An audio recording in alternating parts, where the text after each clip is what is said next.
Bonsoir à tous et merci de toujours vous informer sur RTI2, la chaîne plus proche des populations. Au sommaire de l'actualité à Dianka et Zapata, dans la commune de Gagnoua, les vendredis sont les jours de marché, une occasion de faire de bonnes affaires. Et puis hors de nos frontières, dans l'est de la République démocratique du Congo, RDC, le groupe armé du M23, qui est appuyé militairement sur le terrain par l'armée rwandaise, a lancé une offensive depuis maintenant plusieurs jours. Merci encore à vous d'être des nôtres sur RTI2.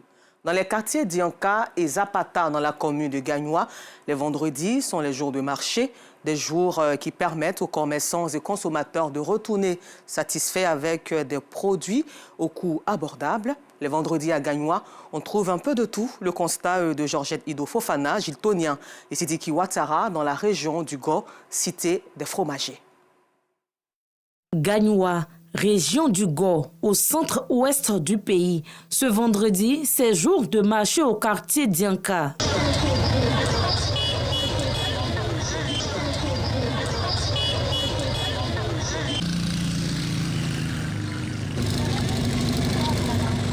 Ce jour, les commerçants viennent de tous les petits villages et hameaux de la région pour écouler leurs marchandises. Parmi eux, Aminata. Elle est venue de la ville d'Oumé, à plus de 60 km de Gagnoua, pour vendre ses produits vivriers.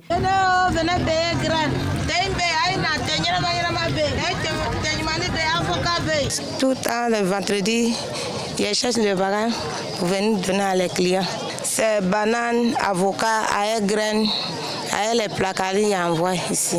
En tout cas, quand elle vient là, ça marche bien, ça va bien. Pour sa cliente venue d'Abidjan, le jour de marché est une opportunité pour elle de s'approvisionner à moindre coût. La boîte de graines, on peut trouver à 200, 250 maintenant. C'est un peu moins cher sur le marché. La banane, on peut trouver à moins cher. Mais aubergine, gombo, piment, il n'y en a pas. On ne gagne pas parce que la terre est sec, il n'y en a pas. Sinon ici, on gagne un peu. La marchandise soit un peu. Dianka, comme tout le reste du pays, subit présentement les effets de la sécheresse. Difficile pour certains produits agricoles de sortie de terre. Actuellement, piment, c'est 1000 francs la boîte. Quand c'est temps de pluie, on fait la boîte à 300, 2 boîtes à 500. Tu vois que c'est rapide, non? Là, actuellement, boîte est 1000 francs. Aubergine est 1000 francs. Gombo est 1500. Ça ne sort pas. Un peu plus loin, à Zapata, c'est également jour de marché tous les vendredis.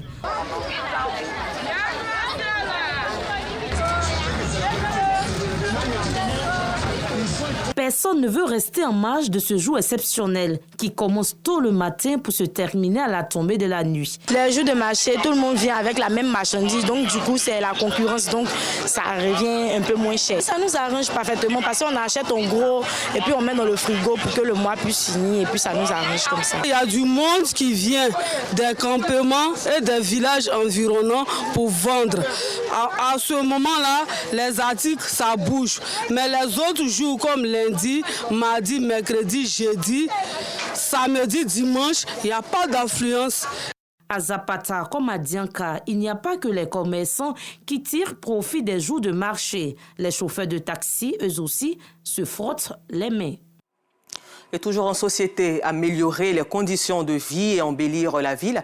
Tels sont les objectifs du district autonome d'Abidjan, dirigé par le ministre-gouverneur Cissé Ibrahim Bakongo. Et depuis le 14 novembre 2024, les acteurs de la filière bétail-viande à Djamé, Ponfirail ont été relocalisés à Niama, cité de la Kola. Cependant, en périphérie de l'ancien site, d'autres occupants continuent d'exercer leur activité. Bienvenue Kwao et Giltonien y étaient. Commune d'Adjamé, sur l'ancien site, des acteurs de la filière bétail-viande. Entre boue, déchets, défilés de camions, poids lourds et mécaniciens, nous retrouvons Catherine. Restauratrice sur l'ancien site, elle exerce son activité à présent à quelques mètres de là. Ça ne marche pas. On a toutes les difficultés. Bientôt, on veut chasser nos mécaniciens qui sont derrière, qui nous aident un peu là. On ne sait pas quoi faire. S'ils vont construire gare, ils n'ont qu'à commencer les travaux. Peut-être les travailleurs là, vont aussi acheter. Comme Catherine, de nombreux petits commerçants peinent à s'adapter à l'absence de clientèle. Outre les restauratrices, nous retrouvons d'autres occupants des lieux, comme Mamadou Zouré, mécanicien. Il est quant à lui à la recherche d'une solution pérenne. On est très nombreux jusqu'à aller en profondeur. Mon souhait est qu'on nous trouve des endroits aussi pour nous les mécaniciens pour qu'on puisse avoir un coin pour travailler. Konaté et Sangaré partagent la même inquiétude. Respectivement vendeurs de matériel sanitaire et chauffeurs de poids lourds, ils témoignent de leurs difficultés à trouver un lieu adapté pour exercer leurs activités. On avait notre gars en bas de 4 ans pour Tokoubé. On nous a chassés de là-bas. On ne savait pas où il faut aller. Donc comme on a vu ce site-là ici qui est un peu vide, donc on est venu se cacher ici un peu. On sait qu'on ne va pas rester. Donc notre cri de cœur, on demande pardon au gouvernement. Donc à trouver un site pour nous les transporteurs de poids lourds. On était avec les gens de bétail là, ils sont allés pour nous laisser ici. On nous a pas dit de partir, mais bon, nous on s'entend un peu à ça quoi. On espère d'avoir une place pour partir là-bas. Entre promesses de modernisation et réalité du terrain, ces travailleurs espèrent une véritable prise en compte de leur situation et de leurs besoins. Dans son projet d'amélioration des conditions de vie des citoyens et d'embellissement, le district autonome d'Abidjan a déplacé une première fois le parc à bétail de Port-Boué vers Adjamé pour finalement l'installer sur le site de l'ancienne casse de la route Abobo-Anyama. Et pour la solidarité, les fils et filles du village d'Audouin-Begroto, dans le département de Jacquesville, ont décidé d'honorer les personnes du 3e âge. À cet effet, des vivres et non-vivres ont été offerts à ces doyens d'âge. Abdoulaziz Daramé, bienvenue Kwao. Des enveloppes remises aux personnes du 3e âge et des femmes du village d'Audouin-Begroto. Un geste de solidarité de la chefferie du village. Nous avons pensé à nos parents qui vivent encore et qui ont la chance de nous donner, prodiguer des conseils. Nous voulons les honorer à notre manière. Nous avons aussi nos femmes, nos mamans. Nous voulons leur dire, maman, nous vous aimons à travers les petits dons. Ce geste vient à point nommé pour les bénéficiaires qui ont traduit leur gratitude aux donateurs. La seule personne qu'on doit appeler pour les remercier, c'est Dieu. Aujourd'hui, chacun chez lui, il va à la maison. Il va payer un poulet, il va faire tout cela. Avant, il n'y en a pas ça. Maintenant, le développement a fait que vraiment les chefs pensent aux vieilles personnes comme nous. Nous sommes ici il y a très longtemps qu'on n'a jamais vu les choses comme ça. Aujourd'hui, ça nous fait plaisir. Pour les filles et fils du village, il est toujours bon d'honorer les parents pendant qu'ils sont encore en vie. La Bible dit qu'il y a plus de joie de donner que de recevoir. Et surtout, quand il s'agit de nos pères, il est important de chercher la bénédiction. Donc ça a été une motivation pour nous pour venir participer et nous sommes contents d'avoir participé. Cette action de la chefferie est surtout un appel à l'endroit de tous. Une invitation à plus d'humanisme envers ses parents qui sont bien souvent laissés pour compte. Parlons à présent de surf. Ce sport nautique est connu des Africains qu'à travers les films et la télévision. Pourtant, l'activité attire de plus en plus de jeunes en quête de sensations fortes. Et en Côte d'Ivoire, l'attraction gagne de l'ampleur, raison pour laquelle 2 jeunes Ivoiriens ont transcrit cette passion avec un film de Rising Down, projeté en grande première à la salle du cinéma de l'Institut français. C'était en présence de Clément Bocco. La salle de cinéma de l'Institut français a refusé du monde pour cette première projection de The Rising Dawn, le tout premier film ivoirien sur le surf. C'est avec beaucoup d'émotion que le public a vécu ce moment. À la fin de la projection, les acteurs sont accueillis avec un tonnerre d'applaudissements. La pratique du surf n'est pas courante sur nos côtes. Pourtant, le pays regorge de beaucoup de potentialités. J'ai toujours rêvé de surfer, mais je ne savais pas si c'était possible en Côte d'Ivoire et je n'ai pas eu l'opportunité d'avoir un mentor. Et quand je suis allé en Californie pour faire mes études, j'ai été exposé à la culture du surf là-bas et j'ai tout de suite appris. Et quand je suis revenu en Côte d'Ivoire, j'ai redécouvert mon pays à travers le prisme du surf et j'ai vu un potentiel inexploité, d'où l'idée de faire un film sur le surf en Côte d'Ivoire pour mettre en lumière ce beau potentiel et pour montrer au monde ce qui est possible en Côte d'Ivoire. Il faut plus d'encadrement, plus d'investissement dans ce sport-là. Parce qu'il y a de très belles opportunités touristiques, économiques aussi. Et c'est aussi un sport qui a une portée environnementale même. Donc tout ça peut concourir à créer des opportunités économiques pour la jeunesse et apporter des ressources au pays. Souleymane et Ézéchiel sont les deux héros du film et sont prêts à partager leur passion avec les jeunes. Au niveau de la Côte d'Ivoire, il n'y a pas assez de vidéos où on voit des surfeurs. Et deux, on a la peur de l'océan. Quand on était petits, on nous a parlé de Mami Wata. Nous, nos parents nous interdisaient d'aller dans l'eau à cause de Mami Wata, sinon elle allait nous manger. Donc la crainte de l'océan a fait que le surf n'est pas très populaire ici. Et en troisième position, on a le coût du matériel qui est un peu exorbitant. Donc ça fait que ce n'est pas tout le monde qui ose s'aventurer. Mais aujourd'hui, grâce à Surf Côte d'Ivoire, l'ONG, nous arrivons à collecter des planches via Provide the Slide, qui est une ONG qui est basée en Allemagne. Ils nous ramènent des planches qu'on distribue sur toute la côte. Et voilà, aujourd'hui, ça permet aux jeunes de pratiquer ce sport-là, qui avant était plutôt pas accessible à eux. Je vis à Sassandra, précisément à Drévin, et j'ai 20 ans. Ça fait 7 ans aujourd'hui que je fais le surf. Vraiment, le surf m'a apporté beaucoup de choses dans la vie. Sincèrement, ça m'a mis en communauté avec plusieurs personnes dans le monde aujourd'hui, à travers les réseaux sociaux. Et j'aimerais progresser, être un surfeur professionnel, reconnu dans le monde. Et nous aimerions aussi développer le surf en Afrique. The Rising Dawn veut faire briller le surf en Côte d'Ivoire et mettre en lumière les potentialités encore inexploitées de notre patrimoine touristique.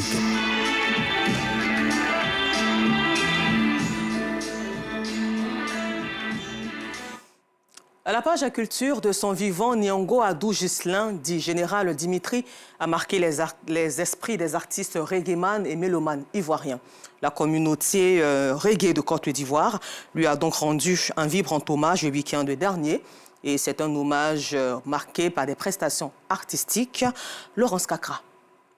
Nyongo Adou Ghislain, dit Général Dimitri, a déposé définitivement le micro le 10 octobre dernier après un accident de moto. Une disparition qui ne laisse personne indifférent, surtout la communauté des artistes reggaeman ivoiriens. Au cours d'un rendez-vous d'hommage en son honneur au Paquet Place dans la commune de Makori, des figures du proue du reggae ivoirien au nom desquelles Ismaël Isaac, Kajim, Fadalde, Jim Kasson témoignent. C'est difficile de parler de Dimitri au passé parce que pour moi c'est une des personnes les plus affables, les plus cool, les plus nice que moi je connais de notre mouvement. Pour moi c'est douloureux de me retrouver à une cérémonie où on parle de lui au passé. C'était quelqu'un d'exceptionnel, c'était quelqu'un de bon, c'était quelqu'un de doux, c'était quelqu'un qui réunissait tout le monde, c'était quelqu'un de talentueux. Il nous a tous marqués. Le général Dimitri était auteur de 2 singles produits par Johanna Okon, qui depuis plusieurs années œuvre pour le positionnement du reggae sur le continent africain. Et c'est l'hôtel communal de Cocody qui a abrité une cérémonie en l'honneur de 14 pèlerins qui ont accompli le Hajj en 2024. Reconnaissant donc que ces derniers sont venus exprimer leur gratitude au maire de la commune qui a bien voulu couvrir les frais du voyage en terre sainte de l'islam. Le compte-rendu de Joël Gosset. Des boubous, des bazins, des chaussures et autres bateaux en miniature offerts au maire Jean-Marc Yassé. Ce sont là les souvenirs des 14 pèlerins qui ont effectué le pèlerinage à la Mecque. 5 femmes et 9 hommes témoignent ainsi leur reconnaissance à leur bienfaiteur qui a payé les frais du séjour en Terre Sainte. C'est pour lui merci à monsieur le maire Jean-Marc Yassé pour tout ce qu'il fait pour la communauté musulmane. Que Allah Tout-Puissant lui donne longue vie, qui lui donne la santé de faire, qui met baraka pour tout ce qui touche. Dans mon différentes prières à la Mecque, comme Médine, chaque prière que je fais, il y avait un nom de monsieur le maire dedans. Chaque prière que j'ai effectuée, je faisais ça avec le nom de monsieur le maire. Et je le remercie infiniment. À l'occasion, le représentant du COSIM de Cocody a salué l'action du maire, qualifiant Jean-Macky Assé de modèle de dévouement à la cause de Dieu le Tout-Puissant, miséricordieux. Le maire Jean-Macky Assé a attribué toutes ses réalisations à la volonté divine, se présentant plutôt comme un simple instrument de cette réalisation. Que ce soit au niveau de nos frères musulmans, de nos frères catholiques, oui, les hommes de Dieu sont ceux qui peuvent ramener la paix, la quiétude, la sérénité au niveau de la commune. Donc nous sommes obligés et nous sommes, je dirais, dans l'amour de les accompagner pour pouvoir mieux prier et mieux les accueillir à leur retour. Depuis son élection en 2018, le maire de Cocody a mis un point d'honneur à soutenir différentes confessions religieuses en assurant chaque année les frais de voyage en Terre Sainte de fidèles musulmans et chrétiens. Celui que nous pleurons ce jour a écrit à sa façon les plus belles pages de l'histoire de la télévision ivoirienne. Réalisateur de son état, Bandama Kofi Raymond, dit Bandama Debak, s'est éteint à l'âge de son 13 ans. Avant d'aller donc à sa dernière demeure dans son village natal, Bandama Debak a reçu la reconnaissance de l'État ivoirien. Clément Boko. Membre influent du studio 302, Bandama Debak a été un réalisateur d'exception à la radio-télévision ivoirienne.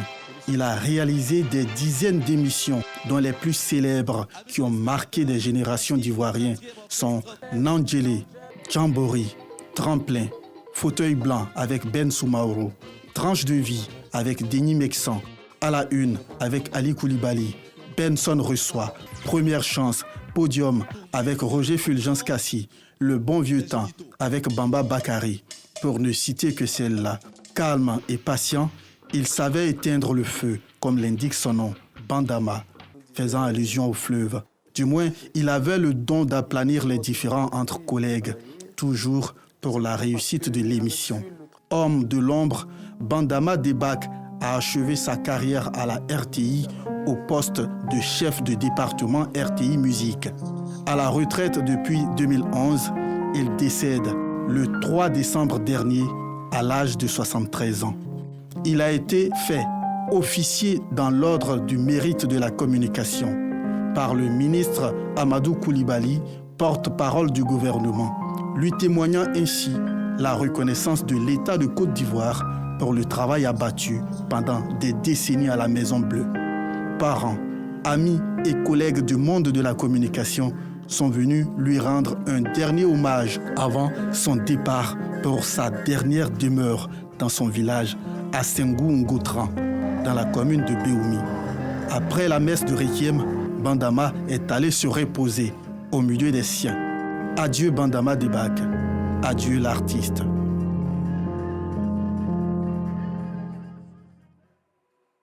Reposez en paix, grand homme du monde des médias. La 5e édition du Show Hand s'est tenue dans la ville d'Ara le week-end dernier. Et plusieurs équipes d'Abidjan et de la région du Moronou ont exprimé leur talent durant cette journée. Suivons à présent ce reportage commenté par Georgette Ido Fofana. Avec pour objectif de promouvoir le handball dans le Moronou, une journée a été dédiée à la petite balle. La 5e édition de cet événement dénommé Show Hand a connu un franc succès. 13 équipes issues de la région du Moronou et certaines venues d'Abidjan, plus que mobilisées, ont participé à cette belle fête. Après plusieurs rencontres qui a vu une belle mobilisation, place aux finales qui se sont tenues dans la soirée du samedi. Avec les oppositions, Génération Miracle en bleu et blanc et Akatsuki Handball Club chez les hommes et Time Fly Handball Club d'Abobo à Génération Miracle en rouge. Les hommes et les dames de Génération Miracle ont mis leurs expériences en place et ont marqué cette édition.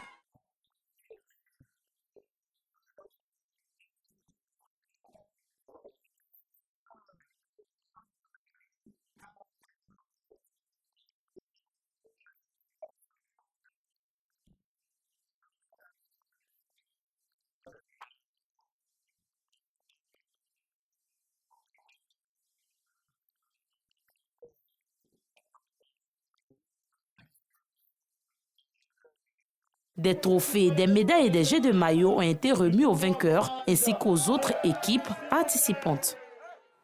Hors de nos frontières, dans l'est de la République démocratique du Congo, en RDC, le groupe armé du M23, qui est appuyé militairement sur le terrain par l'armée rwandaise, a lancé une offensive depuis maintenant plusieurs jours. Depuis hier, ce sont dans les environs de Saké, à une vingtaine de kilomètres de l'ouest de Goma, que se sont concentrés les affrontements. Ce matin, c'est au nord de la capitale provinciale que le bruit des armes se fait aussi entendre. Il faut souligner que le général Peter Sirimwani, gouverneur militaire du Nord Kivu, est mort dans les combats ce matin. À l'est, les États-Unis, le Royaume-Uni et la France appellent donc leurs ressortissants à quitter Goma. Et puis terminons ce temps d'information en Europe où le président russe Vladimir Poutine a assuré ce vendredi 24 janvier être prêt à des négociations avec son homologue américain Donald Trump sur l'Ukraine sans pour autant donner de date concrète. Encore merci à vous de nous avoir suivis et bonne suite de programme sur RTI2.